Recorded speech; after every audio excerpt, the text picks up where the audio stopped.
Salut tout le monde et bienvenue dans ma chaîne pour la leçon d'aujourd'hui. Alors, ça sera la deuxième partie de la leçon 4 qui est la prononciation des mots. Alors, on va continuer avec la prononciation des consonnes plus les voyelles. Donc, aujourd'hui, nous allons aborder les lettres C et G. Donc, on va commencer avec la lettre C. C plus I nous donne si. C plus Y nous donne si. On a parlé de ça dans la première partie. C plus E nous donne ce. C plus A nous donne K. C plus O nous donne co. Et C plus U nous donne Q. D'accord?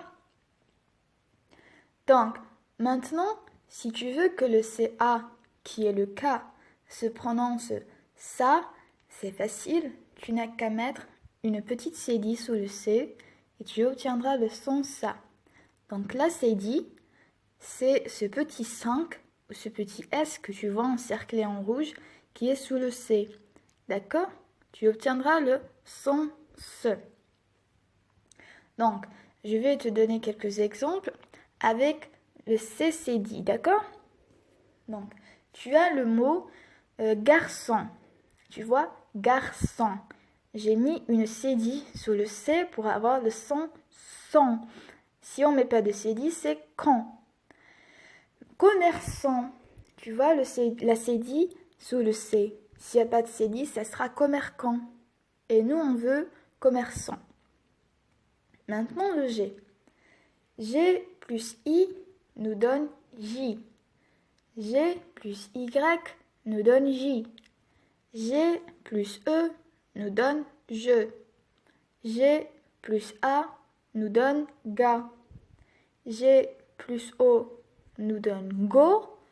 Et G plus U nous donne gu. Maintenant, si tu veux que le ga se prononce ja, eh bien c'est facile, tu n'as qu'à écrire G, E, A et tu obtiendras le son ja. G-E-A te donne ja. Idem pour le jo. Si tu veux obtenir le son jo, eh bien tu dois écrire G-E-O. Jo, ça te donne jo. Voilà quelques exemples. Tu as par exemple le mot cajo. Tu vois cajo. G-E-O. T. Attention, il ne faut pas prononcer le T final. D'accord? Cajo. Maintenant, là, tu as mangeable. G-E-A, pardon, te donne ja. Mangeable. Mangeable, c'est quelque chose qui se mange. Maintenant, pour le G-U, ce n'est pas la même chose. Parce que si tu écris G-E-U, ça te donne je et pas jus. Mais si tu veux obtenir le son jus, eh bien tu dois écrire J-U. Voilà quelques exemples. Je vais te donner le mot jus. Le jus, donc c'est une boisson. Attention, on ne prononce pas le S final, d'accord? Ça se prononce jus. Tu as aussi Julie. Julie qui est un nom propre, un prénom. Julie, féminin, un prénom féminin, comme Juliette aussi. D'accord? Et maintenant, comme on a l'habitude de faire dans chaque leçon, tu as des exercices à faire. D'accord? Pour mieux retenir la leçon. Maintenant, tu dois prononcer les mots suivants.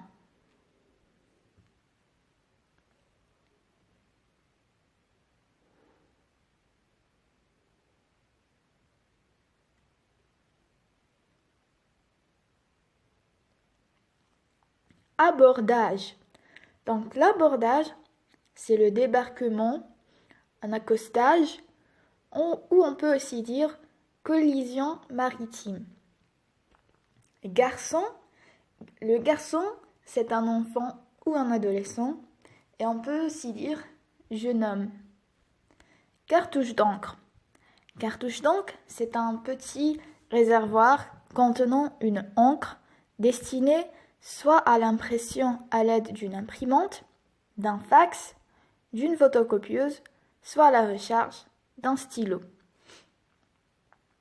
Et j'espère que c'était clair. Donc maintenant, je vais te donner la définition des mots que j'ai donnés précédemment comme exemple, d'accord? Donc, commerçant. Commerçant, c'est une personne qui fait du commerce, autrement dit vendeur. Donc, commerçant, c'est le vendeur, d'accord? Cajot.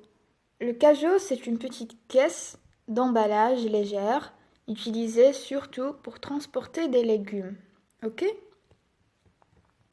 Et enfin, jus. Bon, jus, comme je l'ai dit, c'est une boisson qui est à base de fruits ou de légumes. Eh bien, c'est la fin de la leçon d'aujourd'hui. J'espère que ça t'a plu. N'oublie pas de t'abonner à la chaîne en cliquant sur le bouton s'abonner, de cliquer sur les cloches pour recevoir les notifications et de me laisser un j'aime. Le lien de mon blog est dans la barre de description. Au revoir.